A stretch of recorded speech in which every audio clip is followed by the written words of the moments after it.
So ito po ang tinatawag na bugtong bato sa gitna po ng karagatan. Nag-iisang bato lang po ito dito. Kawawa naman siya. At ito yung aakyatin ni Ayon ngayon kung kaya.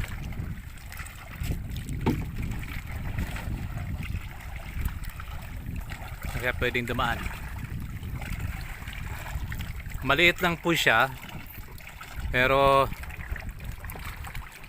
maganda. Kasi mahirap akyatin.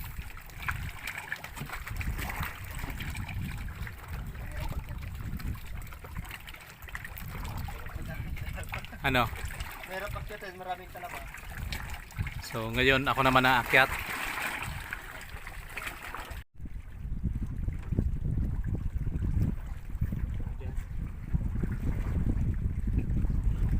Matatalim ba to?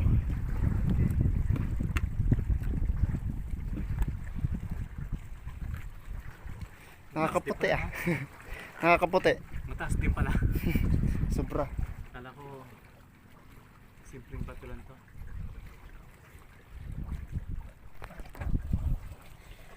So nandito na kami sa itaas ng bato. Medyo mataas din pala to. Ayun si Onyok.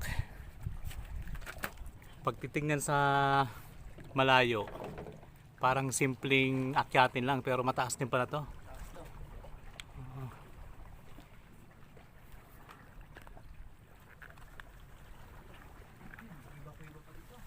Ano na? Ay, salamat. So ito lang siya. Ayan. Doon kami dumaan sa kabila na yon. Tapos doon naman pwede sana ding dumaan, kaya lang nga malalim na. Ito yung paligid niya.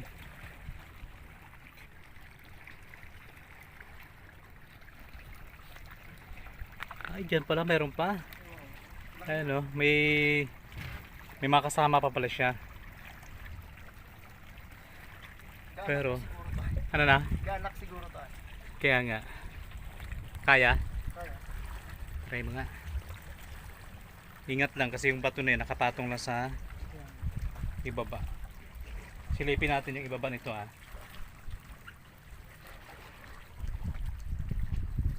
Sige. Pakitin muna natin sa ayan. Kapatong lang yan. Ingat yan.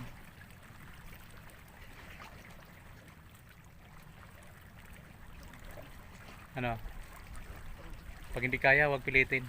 Dito maganda mag daan. Oo. Sige, wag napilitin yun.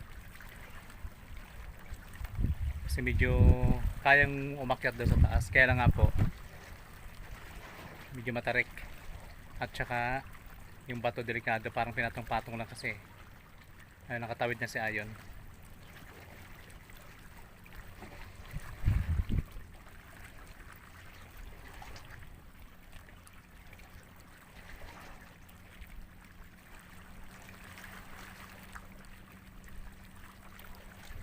Yun na si Ayon, pwede nang magkabit ng plug. Plug ng Mindoro Viners TV. So bibidyoan muna natin dito sa ibaba.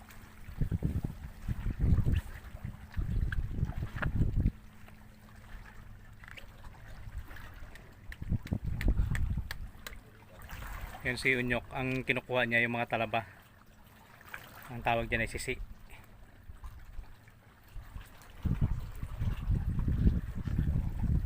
Nanginginig yung aking mga paa sa sobrang taas.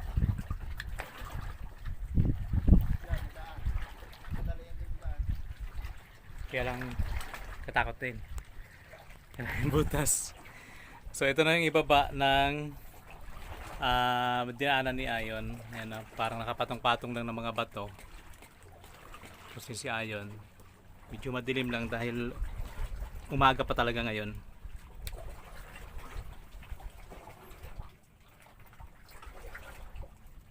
Tatarik na mga itutulis ng mga bato, no? Para pala siyang kuweba dito sa ilalim.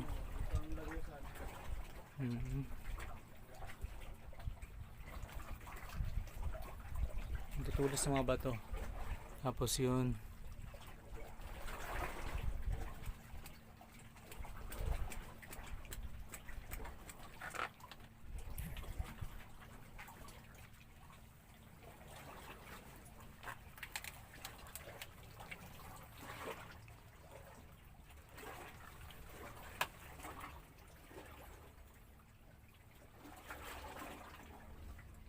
Kaya iba pala dito yun.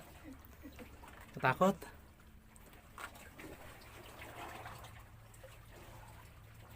Safe naman siya. Kahit marinig siya. Maraming butas. Ang daming butas. So doon naman si Ayon na si Ayon, oh. Dito oh. Ang ganda natin. Saan? Dito.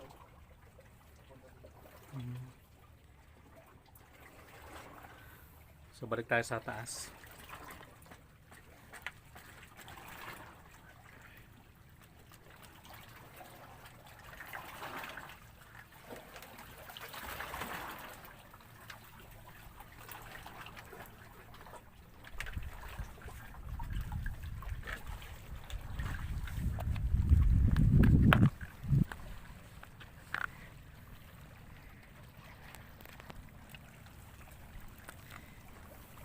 Ganda mga gamay pa. Hmm? Perfect. Oo. Hindi ka kasal ka. Kaya nga. Sabay talon. Ah, doon maganda doon. Ano talaga? Try natin ha. Hindi ko siguradong makakaakyat ako ha. Pero ito try ko. Kasi medyo nahihilo ako eh.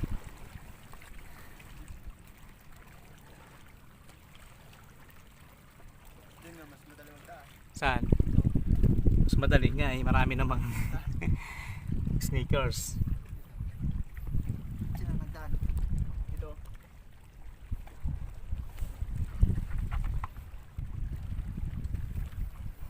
Yan. Sabay doon ka mag-apak. Doon mag-apak ko sa baba. Oh my goodness. Eto. Dito dumaan si Ayon kanina. Dito ako mapak ko. Ayan.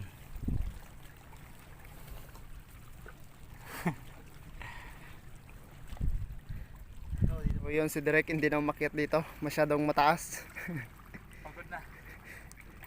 So ipapakita ko na lang sa inyo yung overlooking dito sa baba. Ayan. Ganyan siya katarik.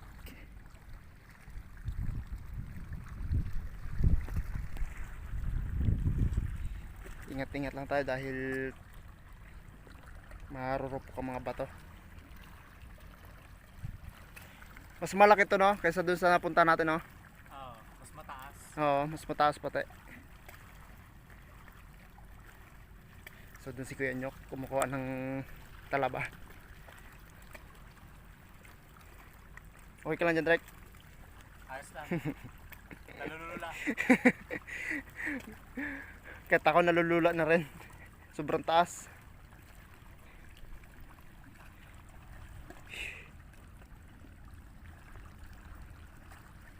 Pero kung ano, maraming itlog dito, di ba no? Oo. Kaso wala na ngayon eh.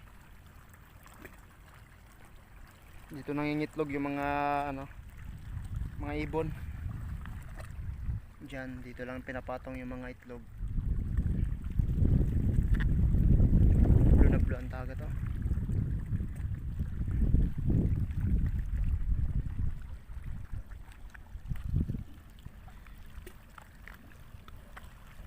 So yan, bababa na tayo.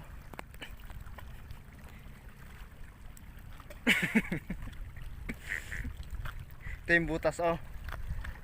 Diyan sana dadaan sa direct kaso maraming butas kaya hindi na lang siya nag Maraming butas, maraming sneakers.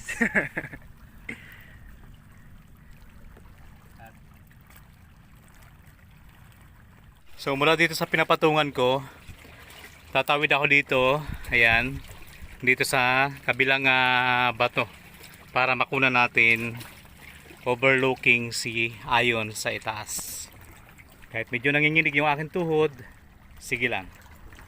Para may pakita lang natin ang kabuuan ng nag-iisang bato dito sa gitna ng karagatan.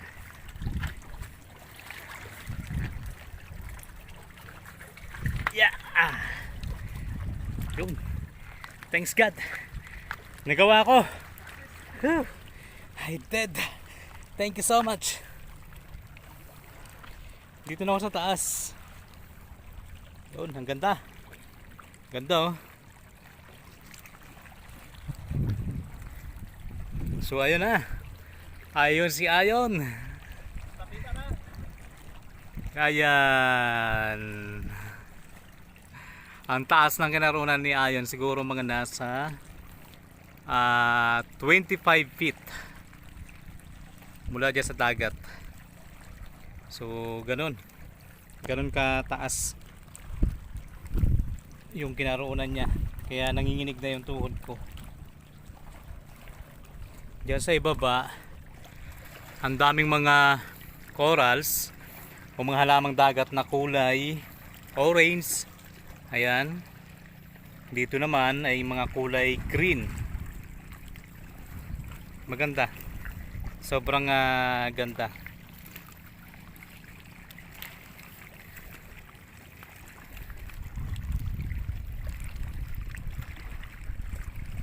Ito yung kinarunan kong bato. Ayan.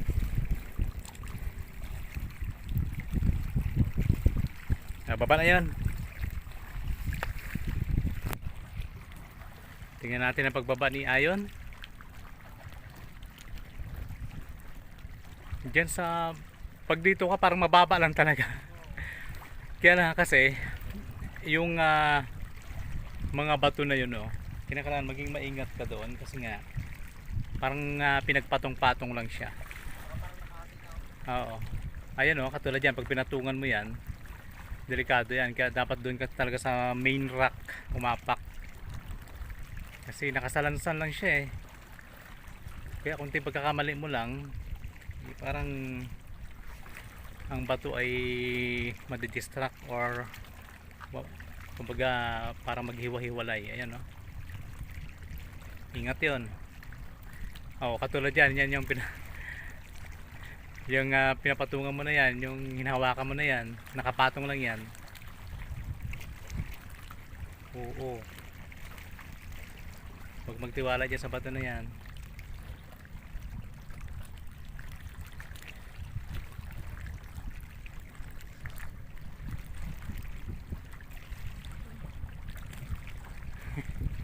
Parang nahirapan na si Ayon bumaba Pinakadali lang mo ganyan.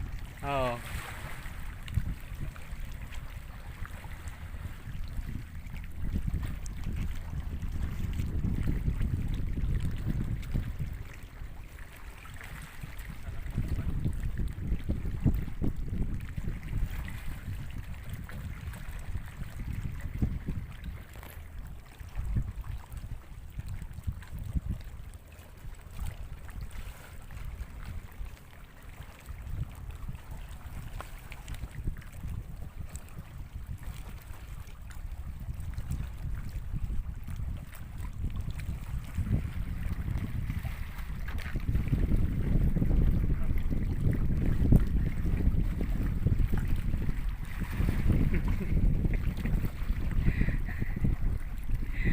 Ayun, nakatawid na sila dito sa pinapatungan ko. Madalas pala dito? Dulas talaga. Si Unyok mangunguha siya ng talaba. Dami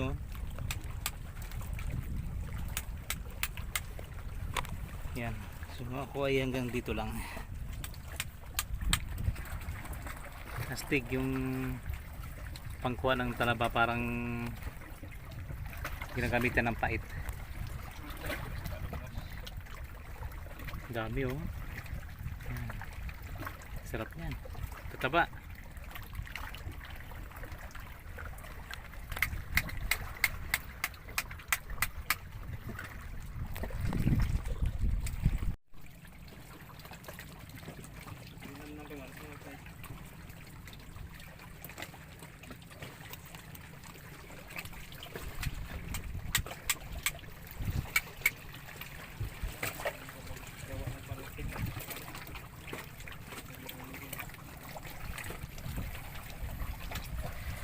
Sarap maligo dito.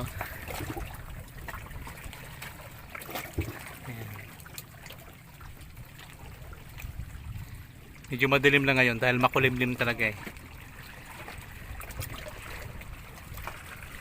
Yan, pag marami talagang talaba, hindi mo alam kung saan ka pupwesto. Pero pag walang wala, pagtsatsaga mo yung maliliit. Sa dami ba naman yan, no?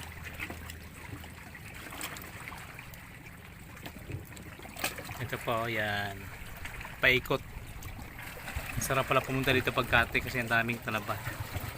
Yan.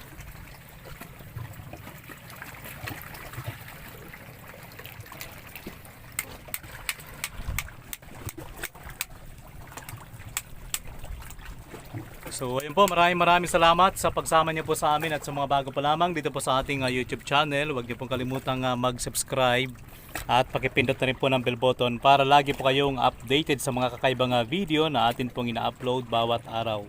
So muli maraming salamat and God bless. bye bye guys.